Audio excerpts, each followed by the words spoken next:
We are here again today with Mr. Chance Szychulski. I got it, I think, right? Nailed it. Yeah. All right, so Mr. Chance, you are new home sales specialist. You actually are a sales manager at a community doing new construction. Today, we're going to talk something that I honestly don't know a ton about, having not done this part before, and that is picking out your lot and your home when you're going to go buy new construction.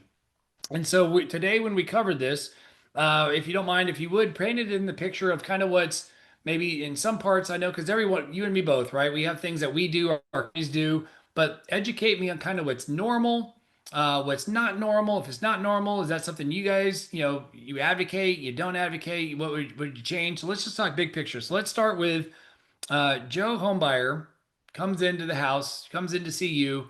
You're there. He likes the area, likes the community, wants to do something. Let's talk about the lots in general. Like, is like how does somebody go to pick out their lot? Do they just drive up and down the street and say, I want that one? Like what strategy, what thought, what consideration goes into picking out a lot in the community? And what does the average home buyer need to know? Like, give us the inside scoop here. Yeah. So just to kind of even back it up a little bit further, there are different types of home builders that offer different things whenever you look at a perspective of choosing a lot. Some are going to be just a barren lot and they'll have custom homes that can be built. Some are semi-custom homes and then some are spec homes. So depending upon what builder you're working with will determine what option you have to consider in that front. So that's one thing to consider. So hold on, Now, just I'm sorry to interrupt you to make sure I'm clear. I know, for example, custom builders, like they'll have their lot, and a lot of times, like the really big ones, they'll have like only one lot. Like it'll just be sitting there in the middle of a couple of houses that maybe they've torn that one down. But for more of the bigger volume guys, like the one that you and I are familiar with, um, do they have lots? Like are certain lots designated as like, hey, this lot is designated for this floor plan, and this one's designated for this like customization? Is that what I heard you say? Like even the big builders will say some lots are and some lots aren't, like they're already predetermined. yes, and reason being, a huge part of that falls into the size. So, several floor plans are going to have different, like even the ones that we have a multitude of different floor plans with our builder. And in between each one of those, there's different sizes of those floor plans. So, depending upon whether or not they have a two-car garage versus a three-car garage, will determine what can actually fit on that lot. Hmm. Uh, so, with those things to be considered, yes, you'll have in some builders, you'll have those semi-custom options to where you may have a choice of doing a two-car or a three-car. But in other considerations, especially for people that have smaller lot widths, you're kind of stuck within a certain parameter of what you can choose from in terms of floor plans. Makes total sense. So in other words, and for those that don't know, builders typically will have some sort of pre-approved, and it depends on the community too, right? Whether there's an HOA or not. But even regardless, if it's no HOA and it's the West, but even builders, just from a scalability and an economic standpoint, they'll have maybe and I'm making this up, four floor plans. It depends on the builder, this community, I'm sure all that stuff, but they'll have four predetermined. Like here's the houses we're going to build in this community.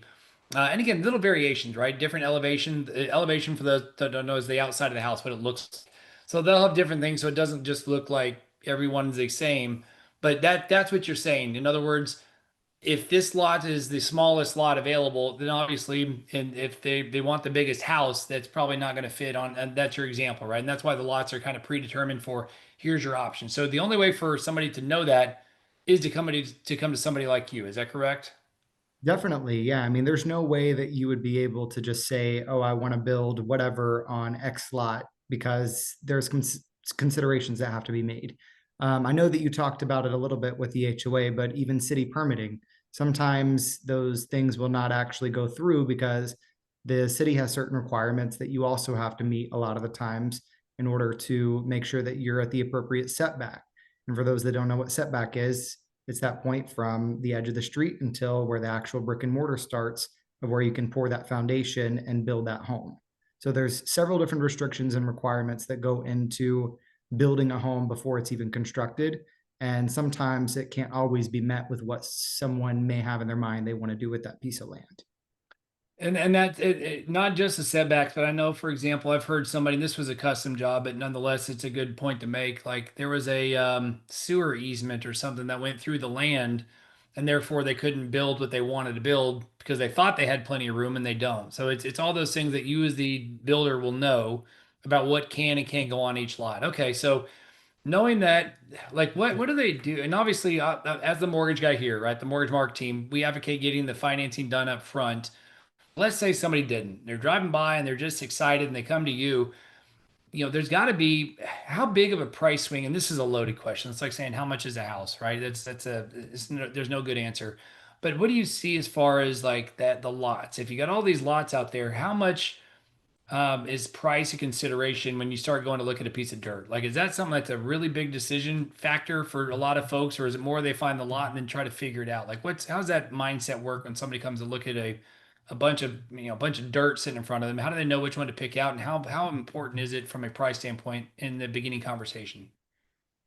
Yeah, I mean it's huge because again, kind of going back to what we had just talked about what floor plans can fit on what lots, a lot of the times those floor plans already have a cost allocation towards them. So essentially, floor plan X is going to be worth X amount because that's how much it costs to build. So more often than not, if you're looking at buying land, and again, this transcends depending upon what builder you're working with, because again, whether it's custom, semi-custom, or a spec builder, they're going to have different variations within that as well. But most importantly, those floor plans are going to have pretty much a baseline cost. So when you look at it from a building perspective, we always start with base costs, and then we have different adjustments that we make, which are called options, which are things that are variances from floor plan to floor plan. So yes, you might have floor plan X here, and you might have floor plan X here, but the options on the second one are going to be maybe a sink in the upstairs bathroom that this one doesn't have, or maybe it has an additional window or outlets or something to that extent. So every home is going to have a different cost, and it kind of depends upon what options are going to be included in that home. And if you're working with a custom builder, how much you're willing to be able to put into it to make those customizations. I think the other part too is an option, correct?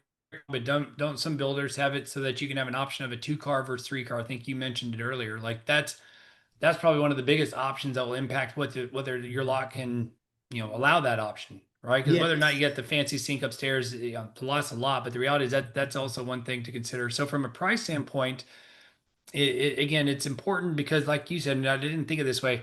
I just thought price meaning like this piece of dirt here, let's call it a quote normal lot versus this one over here that backs up to the creek and it's on the corner and it's a little bigger. Like I was thinking that price differential, but what you just said made total sense. Is it's going to depend on what house you put on there some degree has it. So talk to me about that lot premium, what we just talked about. So I've heard that word thrown around.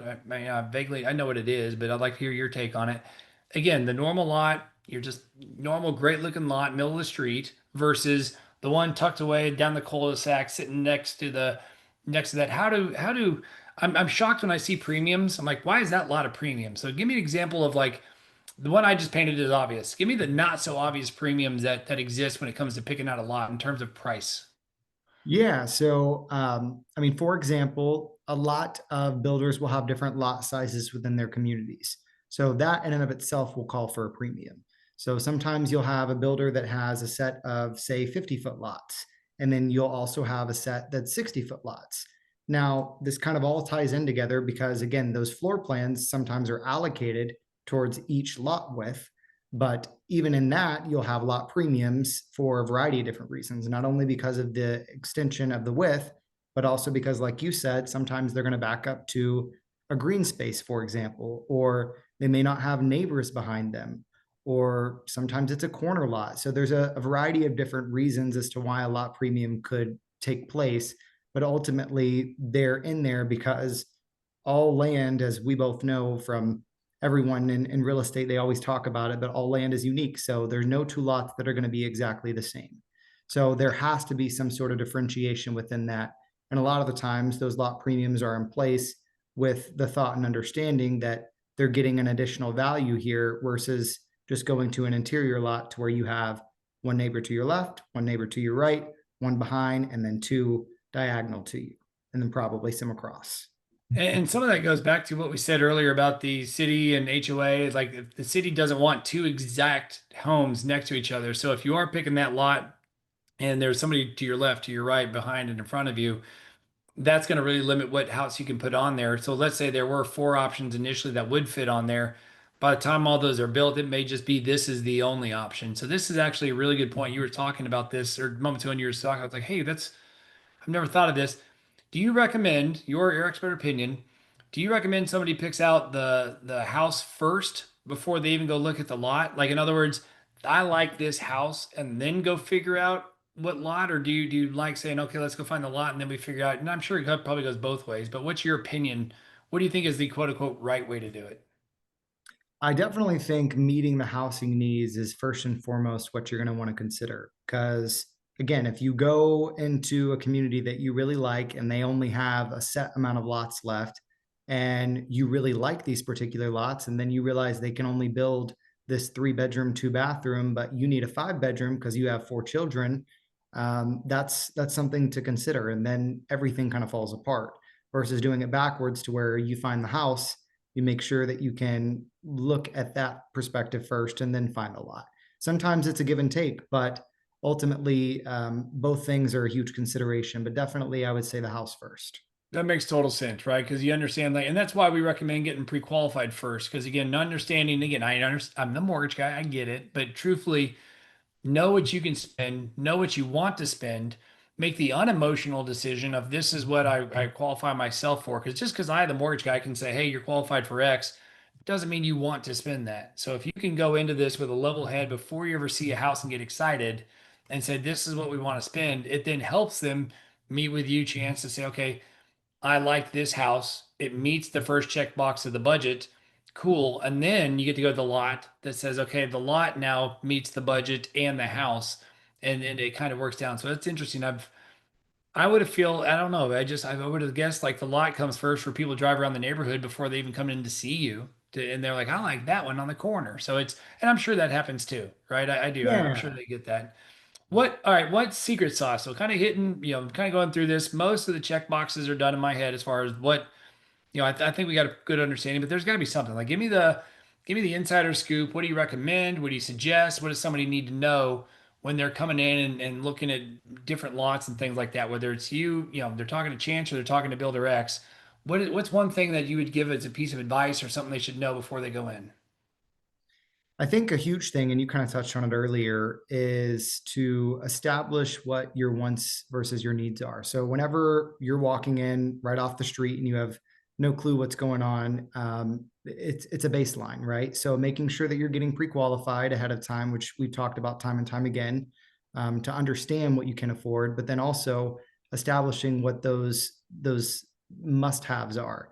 Again, and we've talked about this in the previous video, a lot of the times people are kind of just looking around, but more often than not, there are some things that they're not willing to budge on. And there's only one way to really find out is to go out and look around and see what's available. But establishing those things early on is huge for being able to move forward throughout the process.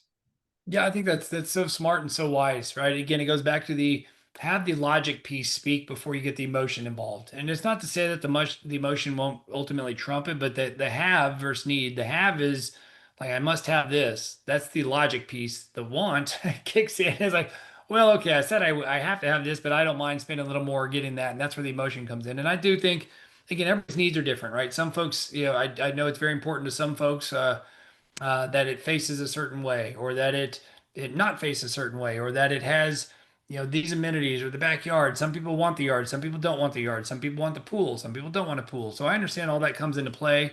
And again, but picking out that house certainly helps. And I guess the right answer, and you can probably agree and nod your head and say it's probably you kind of do both at the same time, right? Like once you get an idea and a thought of what you want the house to be, if that's what you want and that's what's available for a lot, cool. It's you married up a great combo. But like I kind of want this, but this is what the lot allows, and it changes things. Then it's the consumer's choice to decide if that's going to work for them and meet those check boxes. So I love it, man. Chance, buddy, I've enjoyed this. Every time we get together, I learn something, and I appreciate you. And you are the master of new home sales. I'm just gonna say it and throw it out there. For now on, that's your title. Thank But you, I do Mark. appreciate you. Any parting thoughts? Any parting words? Uh, come out and visit us. We would love to have people. I'm over here in the Forney area, so all of the people that are watching this in the Dallas Metroplex, I'm over in Overland Grove. So if y'all want to come by and see us, we've got really great homes available. So love to have you out and kind of explain more of this process in person. I love it. Matter of fact, stay tuned because after this we will do one on Forney and Overland Grove. Let's tell folks why they need, because I've learned a lot about Forney, getting to know you, and I'm like it's a good place to be. So we'll do a video on that on the next one. That's a great idea. But thank you again for joining us. Look forward to seeing you on the next edition. And Chance, as always, buddy, appreciate you and appreciate your time. Thank you, Mark.